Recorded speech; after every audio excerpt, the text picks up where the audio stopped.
Over the next 45 minutes, here's really what I want to do. I want to give you guidance on how to think about social media for your company, as well as how to have these conversations with people on your team, your internal stakeholders. And I also want to try to influence your prioritization of what matters in a social media career. As I understand, some of you are representing companies here today. Some of you are also independents or working at agencies and maybe offering this to your clients. So I just want to give you a sort of background on how I see the career track, if you will, for social media evolving. What I'm not going to do, I'm not going to try to impress you with stats on the latest and greatest stuff. I have a few slides in here, but all of you have heard of the search engine Google. It's pretty easy to Google anything, okay, on social media. There's plenty of stuff out there. That's one of the great things about this industry. I'm also not going to spend a lot of time dissecting in great detail all these fantastic campaigns, because the reality is always this, and I tell this to clients as well. You're asking me for a viral campaign that Heineken or Oracle or someone else paid 20x the budget that you're prepared to put, and you want to get the same results. Is that what you're asking me to do? So, I'll sort of talk to you guys about how to have some of those conversations, because I think these are realistic and very important that you guys have to understand. Okay, so background on me. I live in Hong Kong. I've been there for the past 6 years. You can tell from my lovely American accent. I get that all the time. You have such a great American accent. No, I'm just joking. But I moved there originally when I was with Yahoo, and they said, okay, we want you to go to Asia and manage some of our search business out there, working with clients.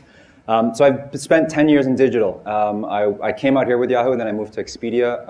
I've been doing digital marketing roles over the past couple of years. Again, in Asia for the past 6, doing that.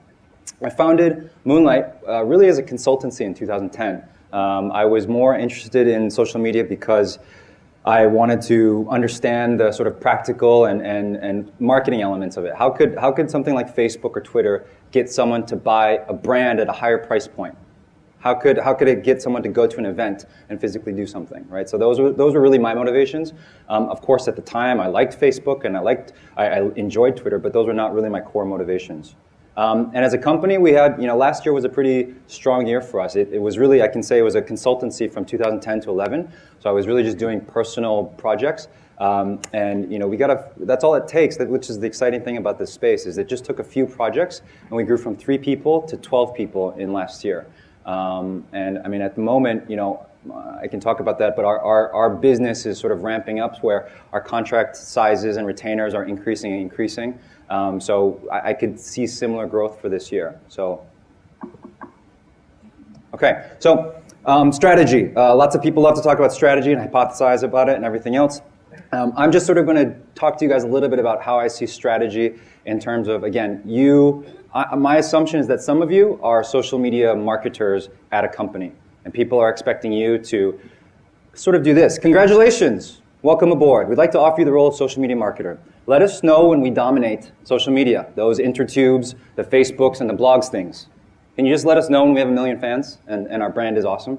Thanks. Check back in with us. So some of you guys here may be in that position. In Hong Kong, that seems to be the case. I talk with a lot of companies about their social media strategy. And the exciting thing over the past 2 years is that there's, of course, been so much focus on this area, but there's also been a lot of people who just know enough about social media. Like they have a Facebook account, and suddenly that qualifies them to be a social media expert.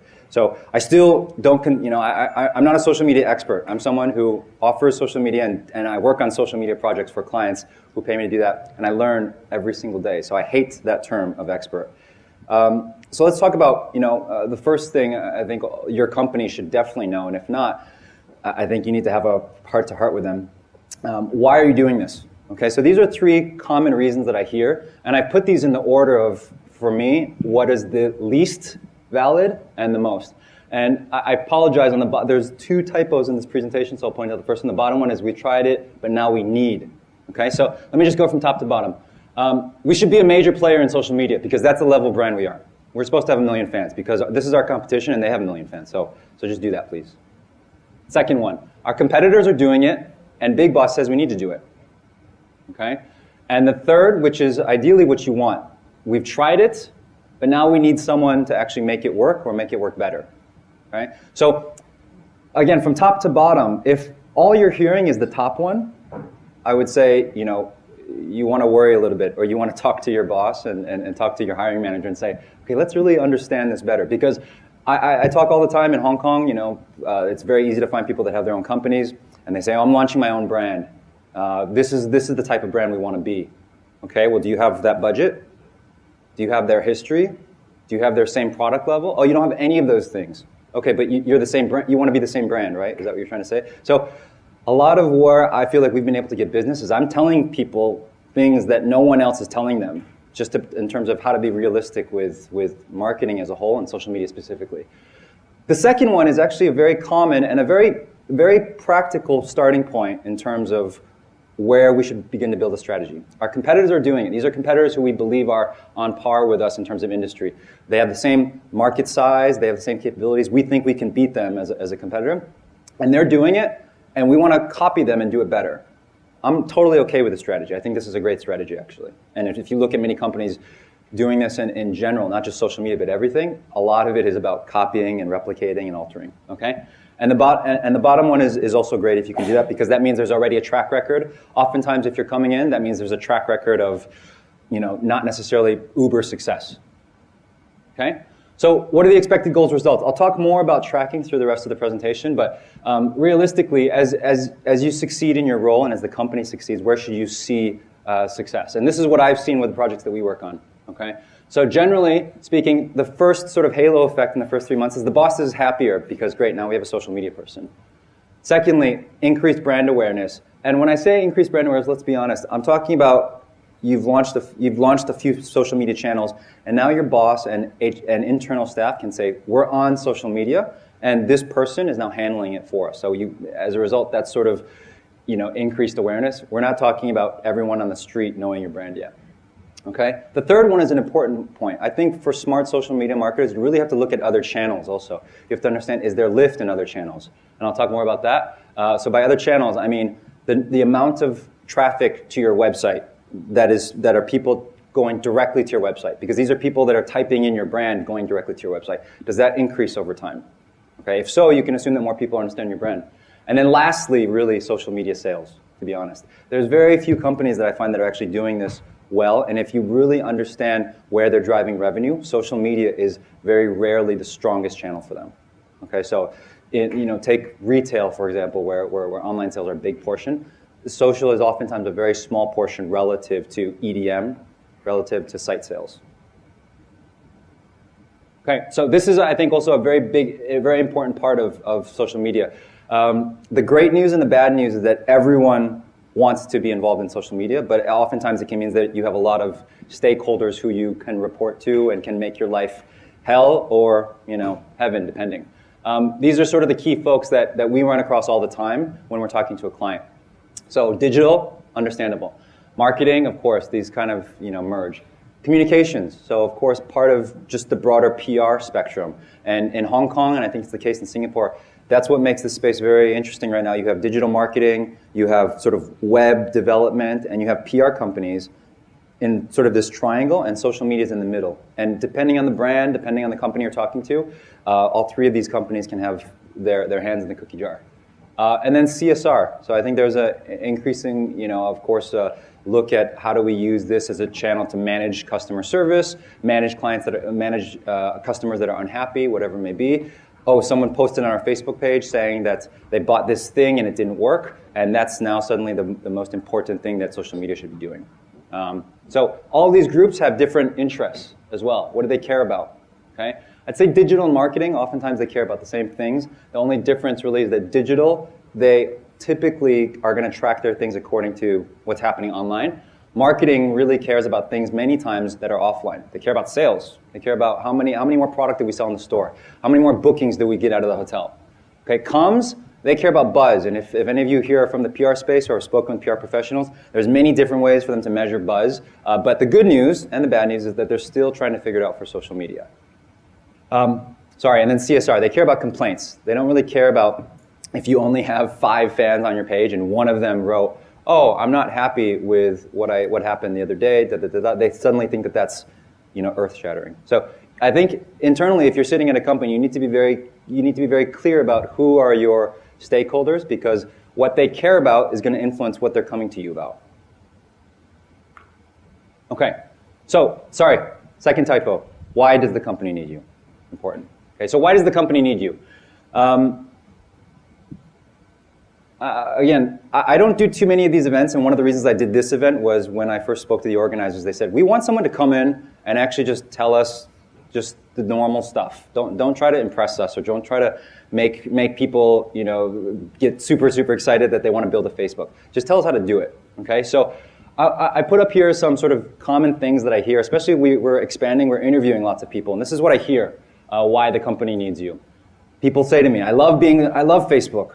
So I'm online all the time. This is why you need me. I attend all the digital mixers. Okay? I've seen the social network 15 times. I can tell you every scene. And I love technology, and I'm an Apple fanboy. I have an iPhone 4, 5, 7. I have an iPad. I have all that stuff. And for me, these are very rarely the reasons that we hire people. When I'm talking to other brands that have internal social media marketers or director of social, this is very rarely the thing that's on their CV. Okay? So for me, again, if any of you are actual brand owners, or let's say you're influencing hiring decisions, these are, for me, what I consider good reasons.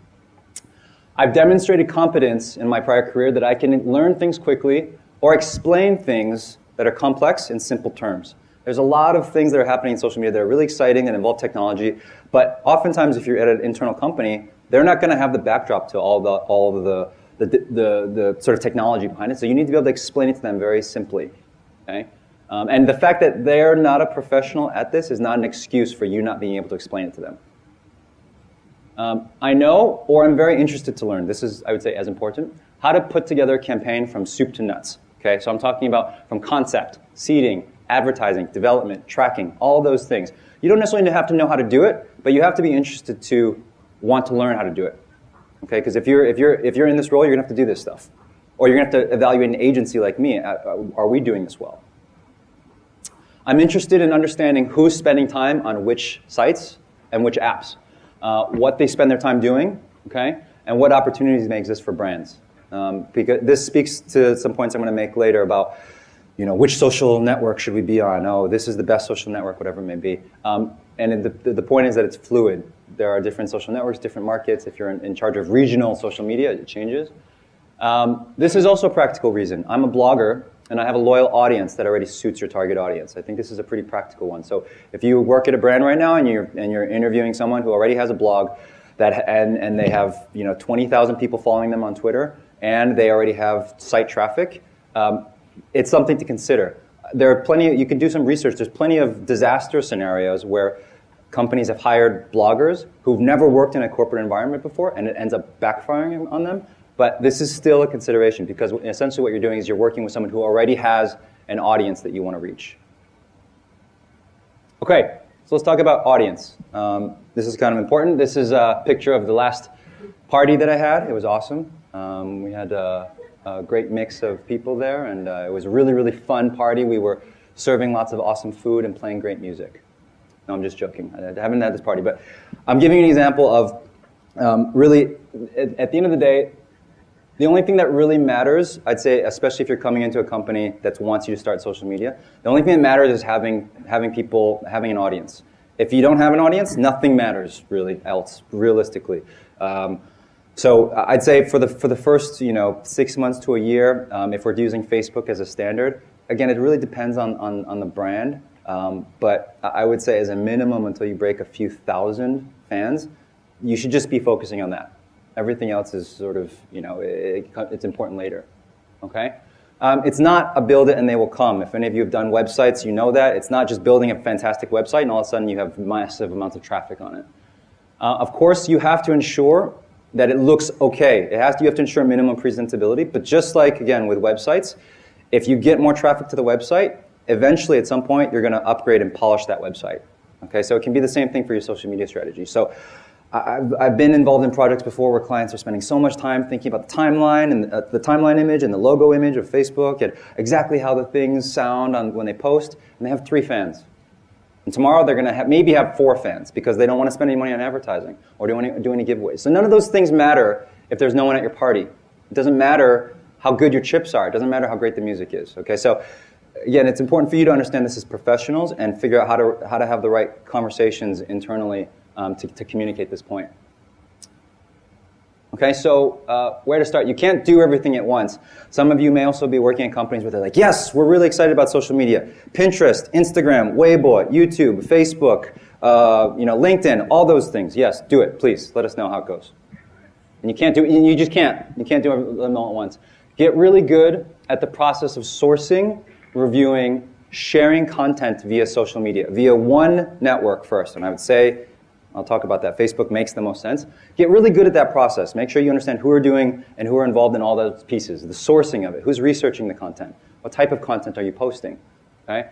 Reviewing it, who's going to tell you whether this is written according to brand language, okay? And then posting, the logistics. Are you posting it manually? Are you using Hootsuite? Are you using Sprout Social? What are you doing?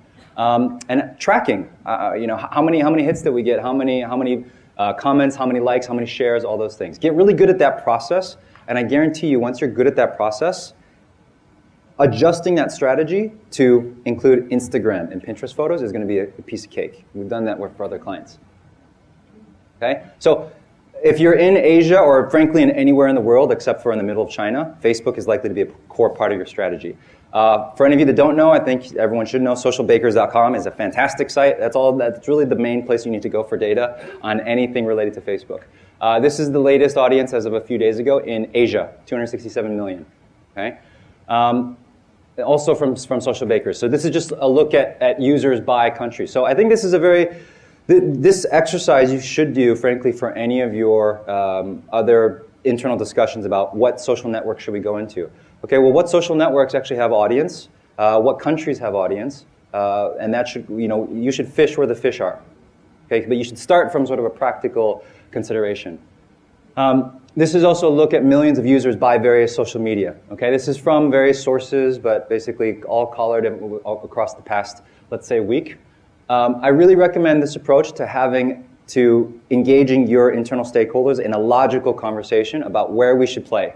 Where should we invest time? If I'm going to spend half of my time and salary that you're paying me on a social network, let's do it in a social network that makes sense. Okay, so as guarantee you, as the social media marketer, many people are going to come up to you and be like, oh, I just heard about this social network. Oh, I just heard about this. Oh, can we do this? And those are great, but the reality is you have to really guide your strategy by something more solid. And I think this is at all the other companies that we work with, this is typically how they do it. Okay? But the truth is, audiences can be fickle. And those numbers on the previous slide don't actually mean, they may not mean much necessarily in 2 years from now, 3 years from now. So this is taken directly from Facebook's investor report, February 1st of this year. They're concerned younger users are aware of and actively engaging with other products and services similar to or as a substitute for Facebook. They recognize that if they continue to experience a decline in user engagement, the business could be affected. Okay, so this is just the point that, again, social networks are interesting, and if you believe in this mantra that the young are the ones that sort of dictate what's happening in social media. The young, by virtue of the fact that now many of their parents are on Facebook, sorry, it's no longer cool. Okay, so yes, I know, realization. But this is combining this idea with, again, looking at this on a semi-regular basis, on a 6 month, on a 1 year. Where are users moving to? This should influence. If you're going to spend a year building a strategy on a social network, and you don't know if that social network is going to be there, is that a risk? Yes, it is a risk. Okay. So audience growth over time. I think this is also important because the truth is, for any of you getting hired in today, it's going to take you time to do things that are important. It takes time to do things that are important.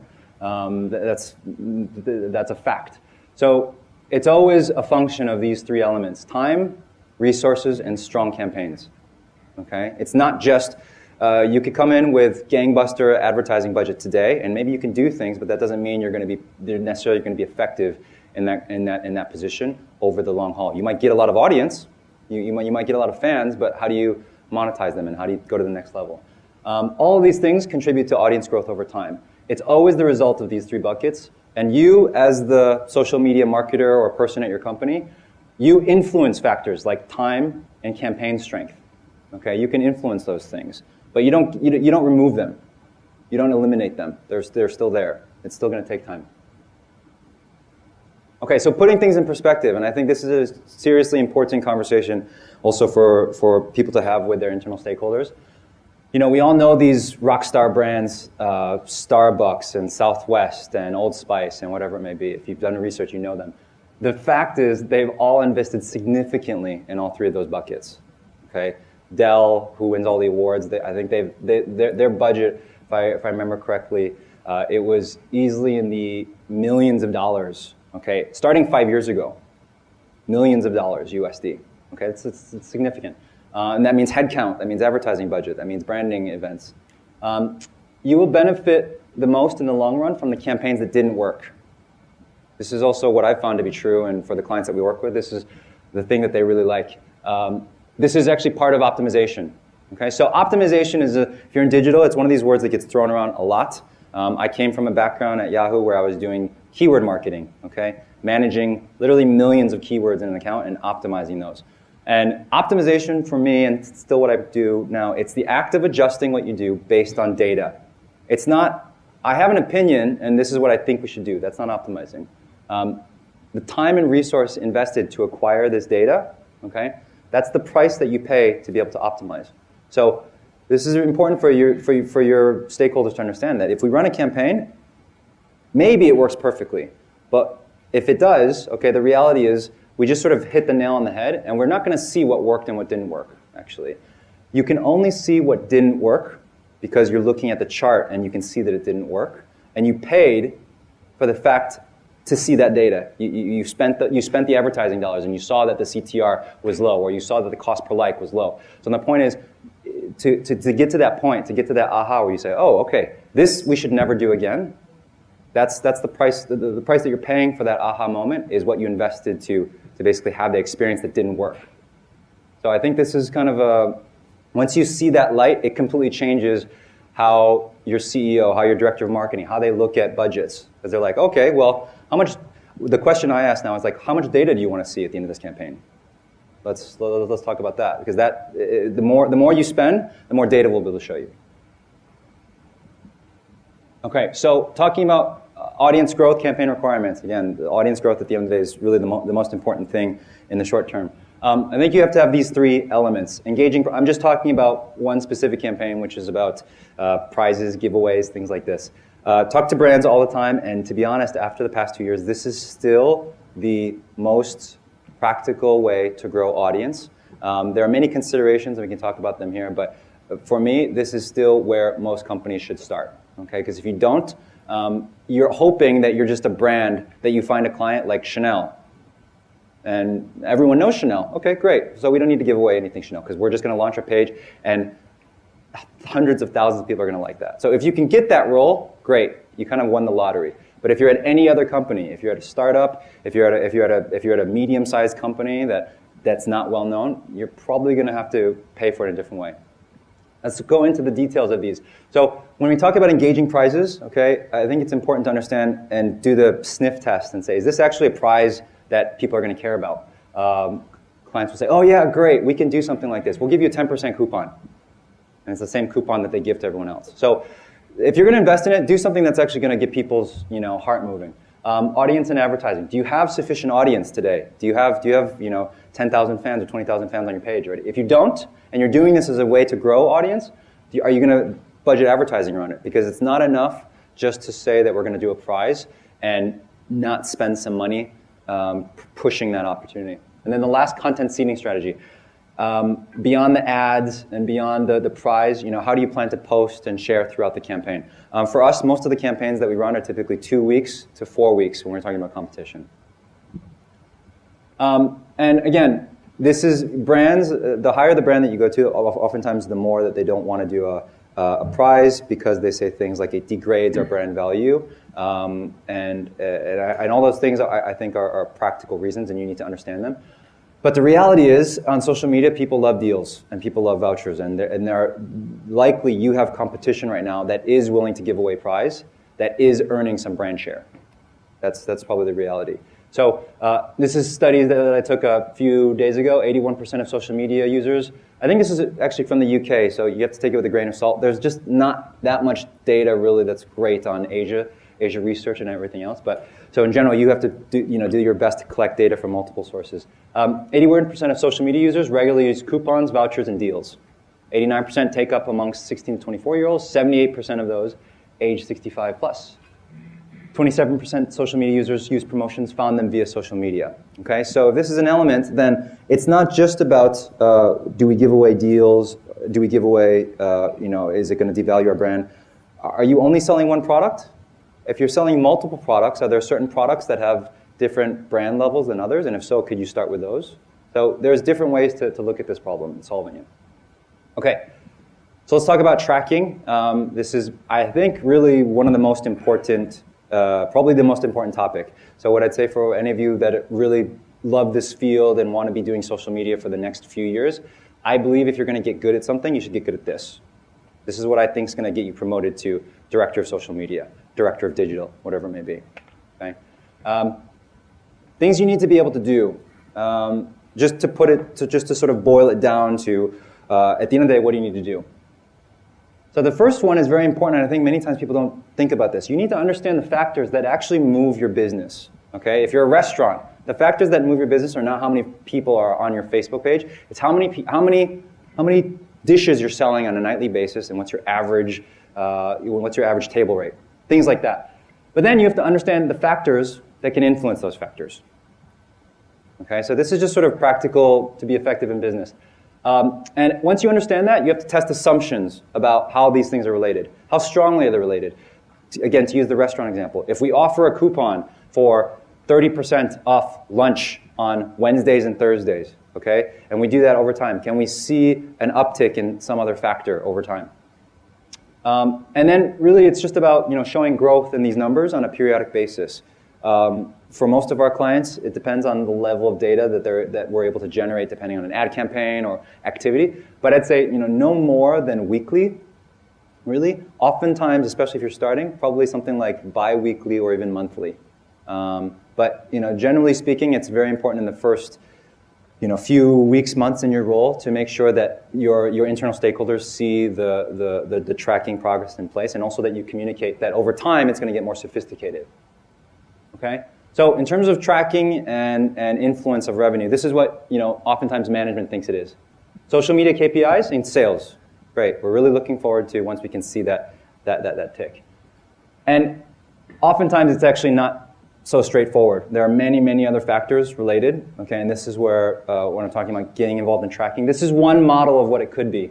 Okay, where a lot of what we've seen for social media and running audience campaigns is to collect the email. So that's actually one thing I'd recommend. Email still, if you do research on EDM marketing, it's one of the most effective channels actually across all digital channels when the targeting is done right. It's still, if you look at anyone that's doing high transaction, that's still the case. And so, as you're collecting emails because you're running a campaign giveaway, chance to win this or whatever, enter your email. Okay. If at the end of the campaign you take 1,000 emails that you collected through Facebook and you walk over to your CRM manager and you say, "Hey, I have 1,000 emails for you. These came from social. You're welcome." He's going to like you. Okay. These things influence things like website engagement. Okay, because now that CRM manager, the database marketing manager, can send to more people. They're going to see a higher click-through rate. Maybe they see a higher click-through rate. Who knows? Maybe they don't see a higher click-through rate for the EDM campaigns, but they should see more traffic. Database effectiveness and sales. So this is one way of how sort of social media can evolve into sales. And you can say, okay, over time, how did what we're doing in social media help CRM and help revenue that CRM is driving? Okay, well, social media is helping that part, right? So your boss might say, great, keep doing that because CRM is already good for us and we want to keep doing it. So at the end, they don't necessarily care that the sales come from you. They care that they come from the company. So whether it's coming directly from social media or CRM or website sales, it's important that you start to think about the interconnection of all these things and what's actually driving revenue. Things that you need to be able to sell internally. Okay, I think these are important. There's value in a framework that allows us as a company to attract and engage with our target audience in the most relevant locations. By locations, I mean markets, I mean the websites and the apps. I am going to help you build that framework, and I'm going to advise on the most relevant locations. That's me. That's my job. Okay? We should invest in making our company more social, marketing, communications, CSR, all these things. It's not about launching a Twitter account or starting a YouTube channel. If you look at really the social media rock stars, as a company, they've made themselves more social. Okay? This really takes years. It doesn't happen in 3 months. And I, as the person in charge of this, I'm going to work with the various groups and understand how does social media impact their world? How do we make the company more social and make you in customer service, make you in CRM, make you in website traffic? How do we benefit you guys? And then they're all working with you, and they might even be throwing budget at you. This last one's also very important, to buy yourself time, okay? Because when you start on day one, you're not going to be able to track things like how many hours I worked and how many sales I brought through social media. You're not going to be able to track that. The sophistication with which we track should increase over time, eventually allowing us to track the impact of social media efforts on sales. That's always the goal of anyone that hires you ultimately. I will help get us there as quickly as possible. Okay, so these are practical things that you need to be, I think, you need to be clear on these in your head, that these are the things that I think you need to be able to sell to your management. So I just want to spend a little bit of time talking about IHG. It's one of the clients that we've worked on for more than 2 years now. They've really helped us they're a big part of our growth story, so we love them as a brand. 42,000 fans. We literally maybe did $300 US in advertising total on this campaign. We started it from zero. We started this really when I was an individual consultant, and we did a Southeast Asia recruitment page for IHG. They said, we want to test it out, okay? It worked really well. We got maybe 1,000 fans out of that engagement, and they said, great, I've gone back to internal stakeholders, showed them what we did, and they said they like it. We want to invest more. Let's keep doing it. That Southeast Asia page turned into an Asia page. Fast forward another 6 or 9 months, same thing. We're making more progress, getting more people involved, reporting in data. They said, great, this looks good. Now our HR leadership in the US says that we want to make this global. So is that okay if this is now the global Facebook page? So if you go to this page, it's /IHG careers. This is the global recruitment page for the IHG recruitment team. Okay. Of course, meanwhile, we've been trying to get the brand business because they have Holiday Inn and Intercon and all these other properties. But I'm really happy that we got this project because it's not as sexy of a project. There's no one in here from IHG, is there? Okay. It's not as sexy of a project, but it's a very practical, okay? Because the thing that they care about is how many people do we hire? Okay? How did it reduce the time that it takes? The travel industry is hugely competitive right now, and it's similar to tech. There's a lot of talent shifting. And so IHG has big plans for where they want to grow. And so their assumption, and I think it's absolutely a correct one, is that if we're going to want to start to recruit younger and younger talent earlier and earlier, we want to fish where the fish are. And a lot of times these younger talent, they're using social media. Okay? So I'm going to show you one way of how we're tracking basically their conversions through mini campaigns, starting from things that we do in Facebook all the way down to the higher level. Okay? So these are the first 3 levels, and this is sort of like what the basics of what you should be able to track when you're running a campaign. How much did you spend? How much did it drive? What was the sort of the number of clicks?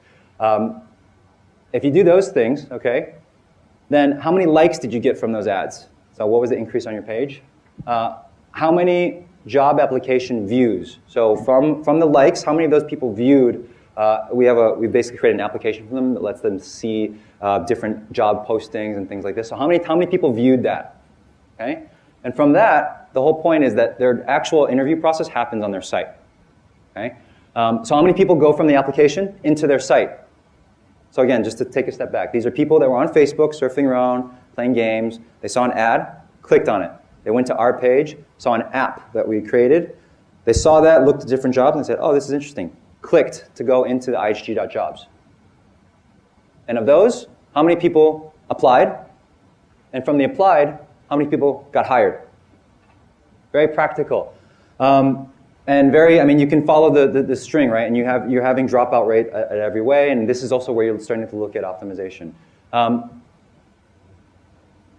And so in terms of prioritization of goals, okay, so it starts with audience growth, and then awareness of the social impact. When we spend money, when we post pictures, when we post this, what happens in that specific channel?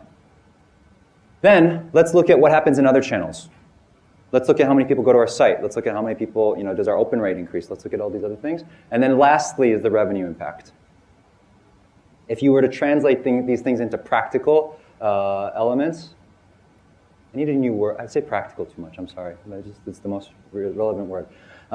So to follow the same sort of path, the first part is sufficient users know about us. We've exposed our brand to enough users.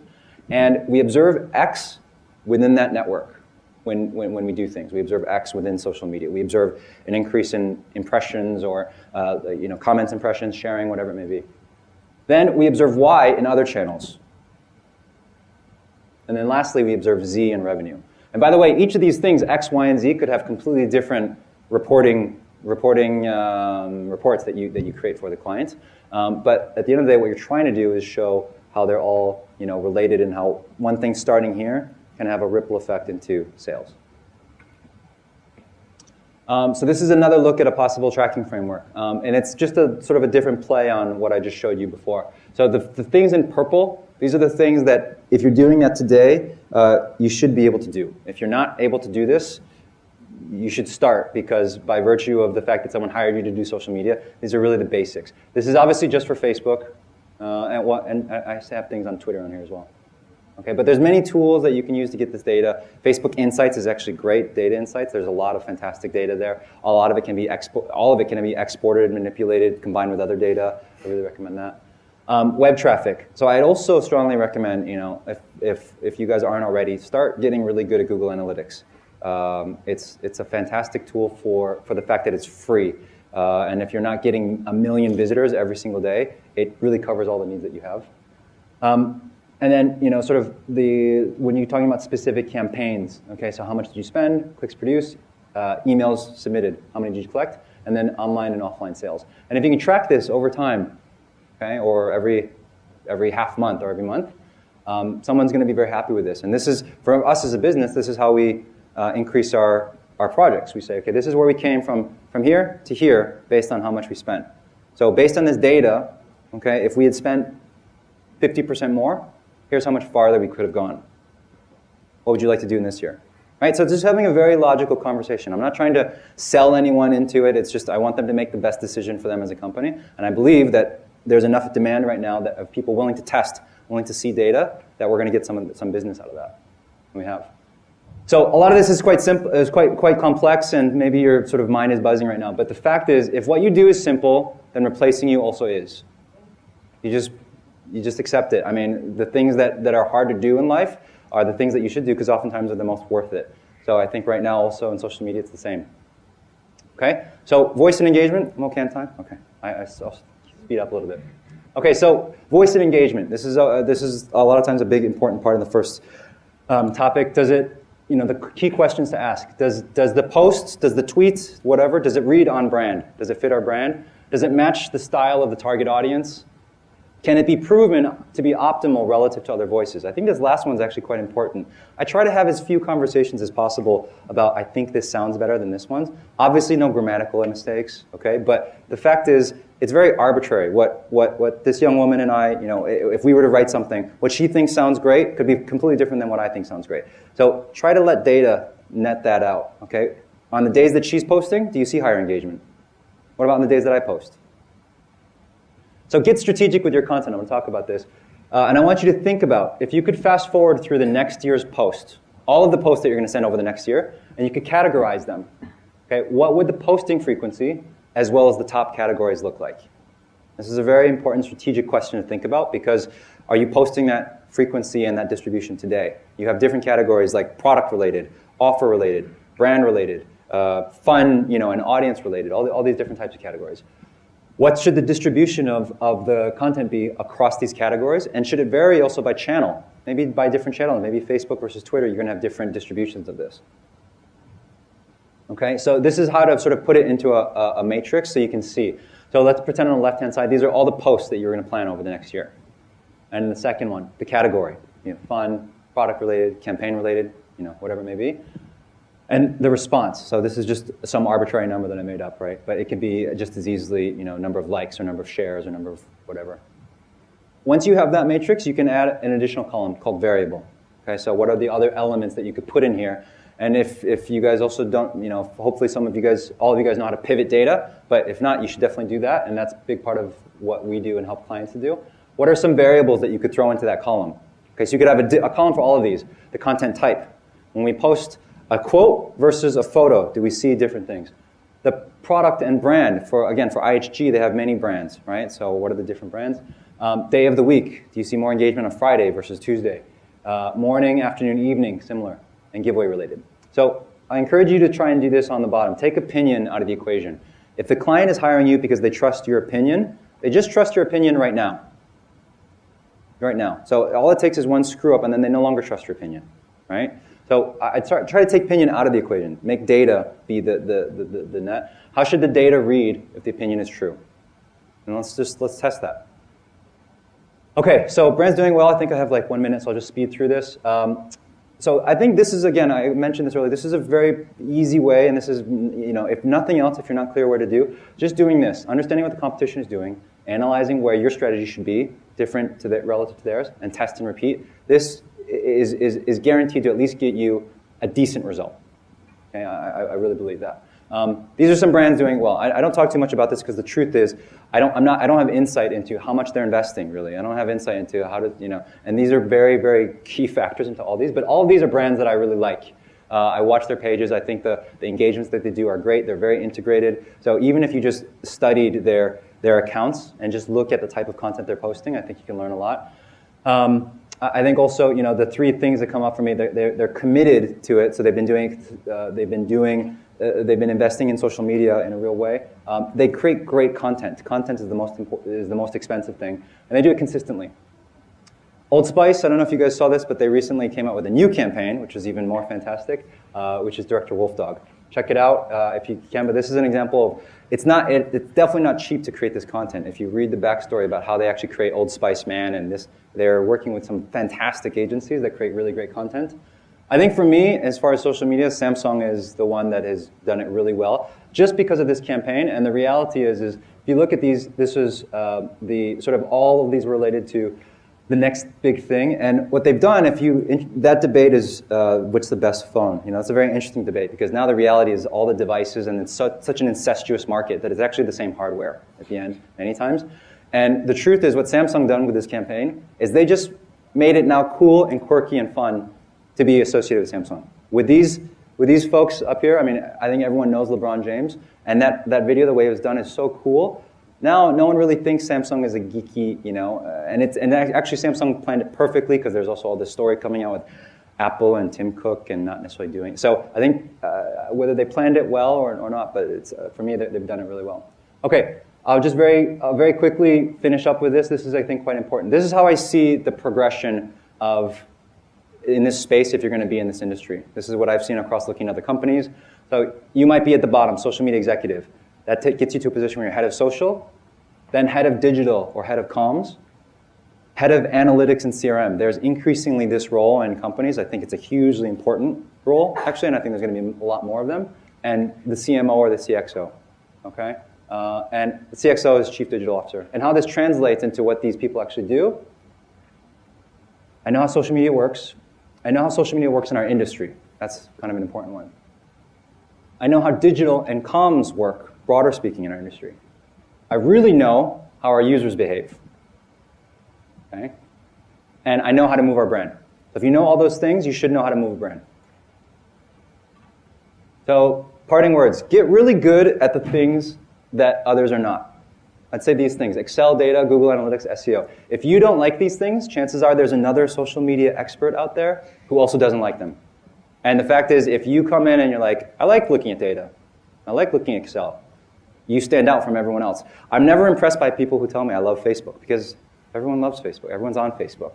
Okay, so distinguish yourself in that way. And for me, I see also a lot of crossover between SEO. The fact that they're hard is the reason that you should do it. If they're hard, then it's going to be difficult for other people to learn it. So it's just a matter of, are you willing to learn that?